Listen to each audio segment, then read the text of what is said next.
Just want to say a wee bit here, right, about people that's never been here before. Obviously you can see what sort of condition that attracts in leading up to this place. So people that haven't been here before, or people coming up mad with a drink in them and stuff, obviously just watch your footing, because if you fall down this side of the gorge, it's basically fucking death, isn't it, man? So just watch yourself coming up this place.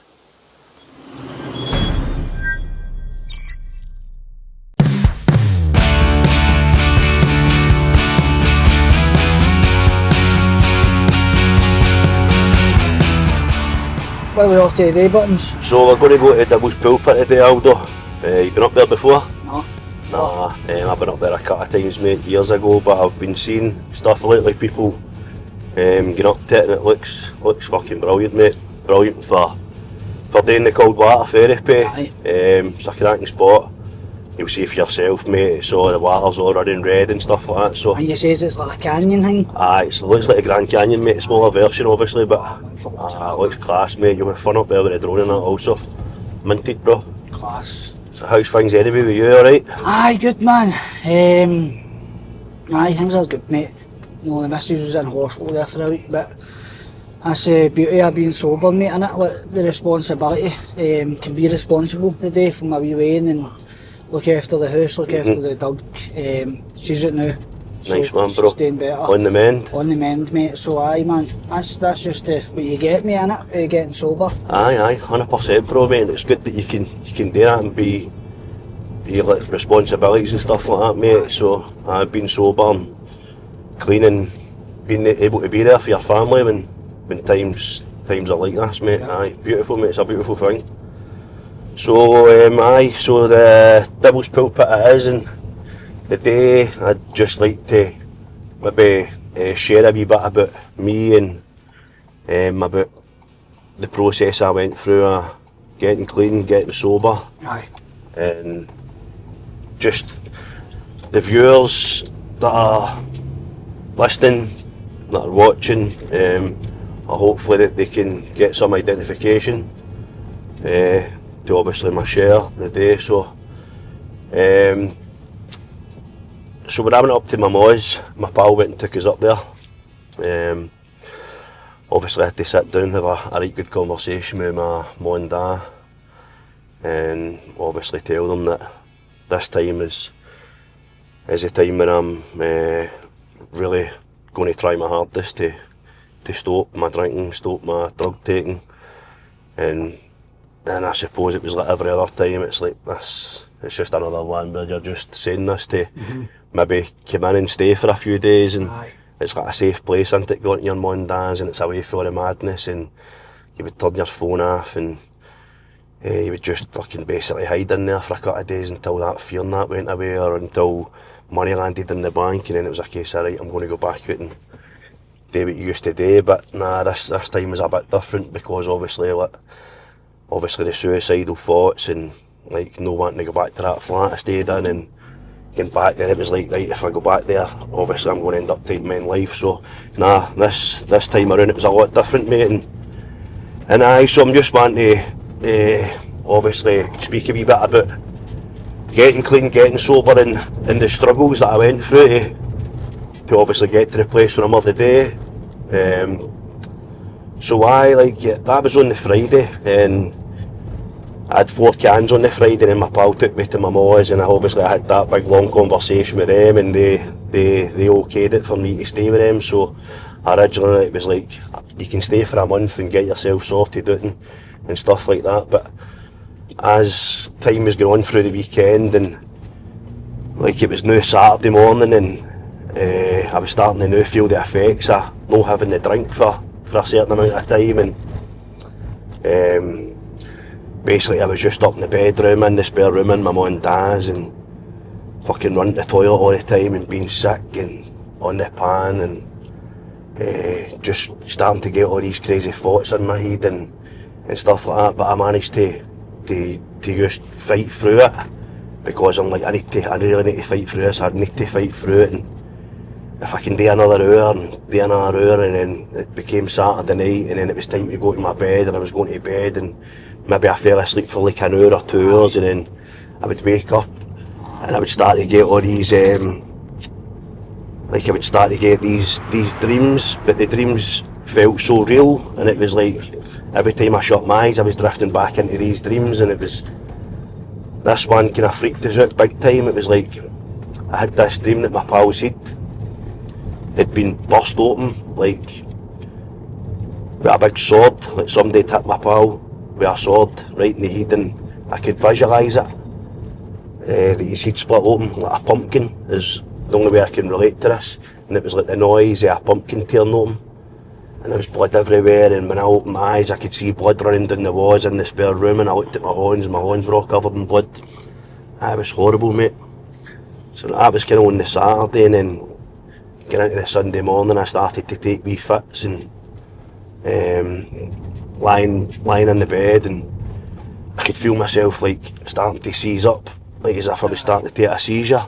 But I would go all stiff and I would try and shake myself out of it, but the amount of pressure I was doing, putting my body under to try and shake out it, I was forcing myself back. And I can see when you're having the seizures, like obviously I suffered with the seizures and all, like, and prior to having one, you can kind of tell you're going to have one. Aye. But you don't know after it that you've had one because you kind of lose all thought. But you don't know. With me, I couldn't focus on things. I couldn't focus on something that was in front of me. Aye. It would be a wee bit blurry or whatever, know what I Yep. mean? And that's when I knew, like, this is going to kick in soon. It's man. going to happen, aye. So you do, like, the times I took it on the bus, it was, and that's what you're saying there about the blurriness, it was like everything was all starting to fall into place, and it was a wee bit like Tetris, but I was just lying in bed and I would start to feel myself like tightening up, and I'd be like, I need to push through it, and then I would snap out of it, and with the force I would throw myself back and I'd be banging my head off the wall and stuff. So that happened a couple of times on the Sunday morning, and then as the day was going on I was getting worse, and I was starting to, I couldn't walk, I would have to crawl up down the stairs, and constantly being sick, like I felt as if my insides were coming out away from me, mate. It was horrible, mate. It was a really fucking scary feeling, and I'm like, right, now's the time. I need to go and drink, because if I don't go and drink, I'm probably going to end up hospitalised, and I don't know what's going to happen. Like, it was just a really tough time, but it got through to the Monday morning, and that had been the last drink I had with the Friday afternoon, or the Friday morning, sorry, and then now it's like Monday morning, and I'm like, right, I need to phone the CAT team and the addiction team. I had a worker and that with them, and I'd phone the CAT team first thing in the morning at 9 o'clock. As soon as the doors opened, mate, I phoned them and I spoke to my worker, and I explained to my worker, I says, look, I'm staying with my parents, I've been in here since Friday. The last time I had a drink was Friday morning, and it was 4 cans of Strongbow, and I've not touched anything since, but I'm really no well, and I'm taking wee fits and that. I have been over the weekend, and he said to me, he's like, right, you've got 2 options, Mark. He says, now, one of the options you're not going to like, and I'm like, right, tell us the options, what are they? And he says, right, so you need to go to the shop, and one of the options is you go to the shop and get yourself 4 cans of Strongbow, and you space them out of the day.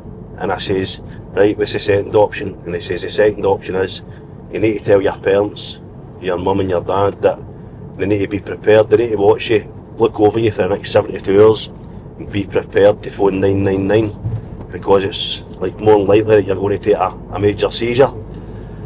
And I'm like, right, well, so I put my worker on the phone, my mum here, and she's like, if you're going to drink, you need to go into your own house and drink. Aye. And I'm like, what the fuck am I meant to do here? So, like, I'd been trying to cut down for years, and since I took the seizures when I was in hospital and I get out, so that was about 8 years ago, and I'd been trying to cut down for that time, and I was always phoning the CAT team, and they were always telling me, you need to wean down, and I couldn't do it, mate. And it's like, the minute you touch it, it's like a drug or a Aye, drink. that's you, you're off again, man. That's That's the exact same thing that happened with me when I went to the CAT team. And for anybody listening that doesn't know what the CAT team is, that's the community addiction team. And whether it be the street volume or whatever, they would say, go to your dealer go back to your dealer.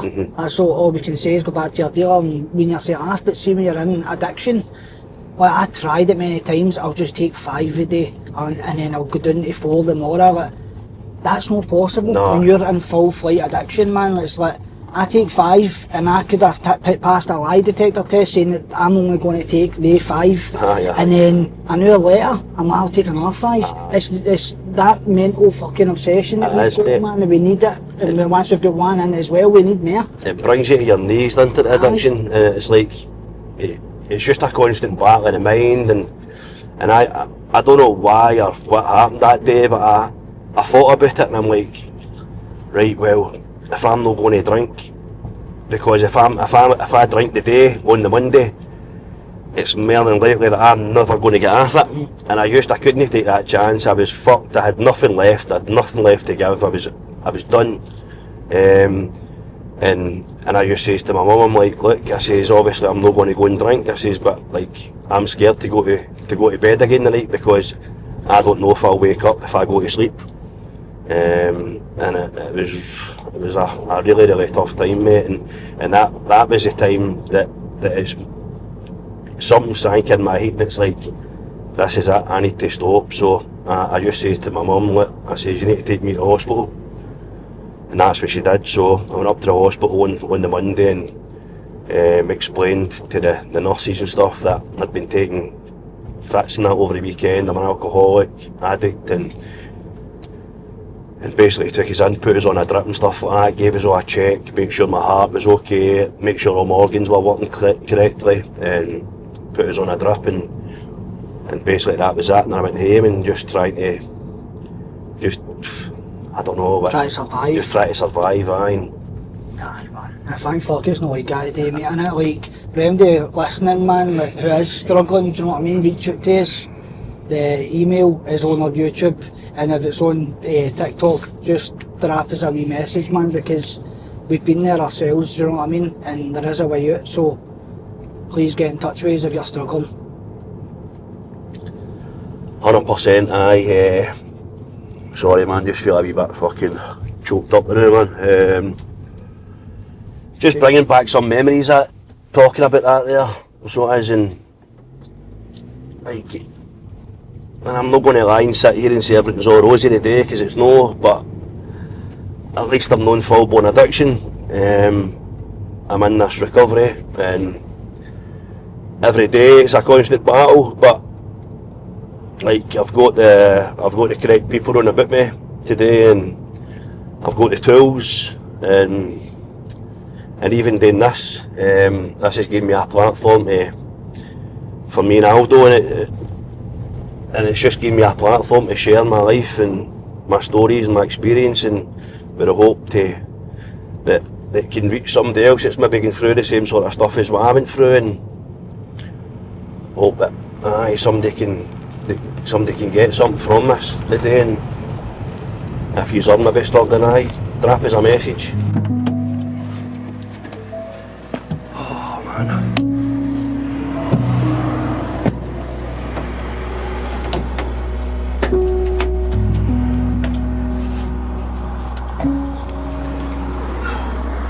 So that's us arrived here at the Devil's Pulpit, just at the car park, so just going to go take a wee walk down there and we'll get in the water.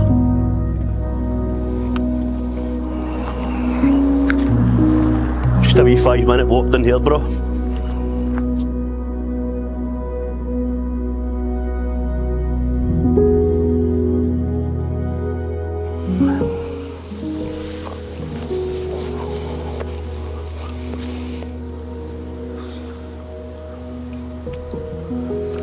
This is us basically here, mate. Just a couple of minutes walk down towards the burn, Funnock Glen. Alright, so let's go, bro. Just so you've not been in this water? I've not been in this water, no. I've been down here a few times, but I've never been in the water. So that's a first for me as well. Let's go! It's a climb down to get down to it, know what I mean? What do you mean? Like the Campsies? Aye. You can't get any better than this out in nature like this. It's fucking brilliant, isn't it? Aye. You see that up there, Aldo? What's that? Big pigeon. Where? Up there, bro. What? See that? They follow me everywhere, these things. Can't see it.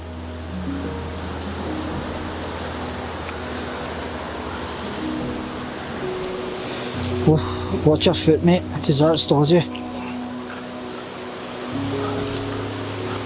Right, you just need to find a bit to get into there. Look at the drop there, mate. Oh, it's brilliant, isn't it? Imagine jumping off it. Just want to say a wee bit here, right, about people that's never been here before. Obviously you can see what sort of condition that attracts in leading up to this place.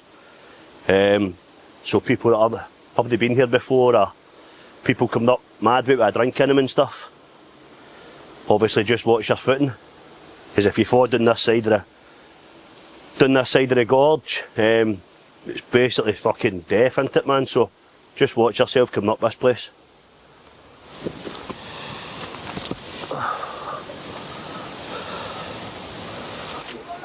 That's us at the staircase now on the way down here. As you can see, look at the state here. Soaking wet, slidey, so for anybody that's watching this and wants to come here, obviously just watch your footing and stuff. Preferably to wear boots.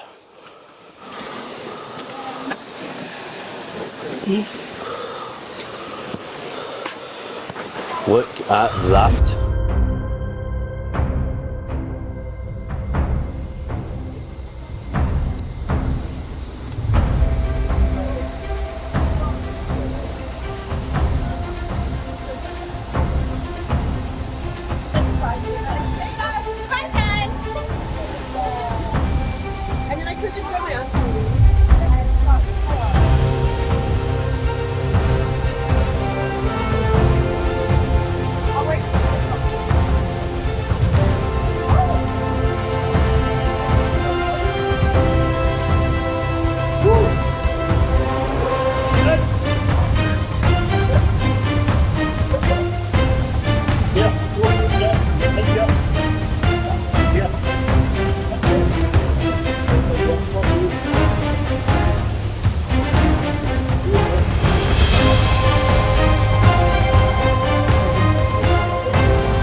Good janking that, my man. Class, bro. That was class. Awesome, wasn't it? Busy, but wasn't it? It was busy, mate. I was speaking to there was Indian people down there, Indian, Chinese, French, German. Aye. Mental. Indian, Chinese, French, It German. shows you, mate, I never gone into the cold water. Aye, mate, because all these places, see like the Glencoes and the Campsies and places like Devil's Pulpit and a lot of the other places that we'll go to, it's all tourist attractions. Aye. A lot of these people come to see these sort of things because they don't see these things in their own kind of countries and that, so Aye. mate, superb, wasn't it? What do you think of the water and that down there? That was probably the coldest one, I'd say anyway. It's because of the temperatures dropping there, but Aye, and cause just where it was like, you know what I mean? there's no sunlight and that getting down there. No, but it was class, mate. I'm tired now, I can't wait to get home, get my dinner. Aye, mate, I'm chill getting haggis, snipes and totties for my dinner, and then I'll bang a Scotland game on. Good, man. And that'll be my night, chilled, get myself ready for tomorrow. So, Fresh. perfecto, mate, Then we'll get fresh into as. this next week again. 100%, bro. Here we go. Dynamite, mate. Here we go. Brilliant, Aldo.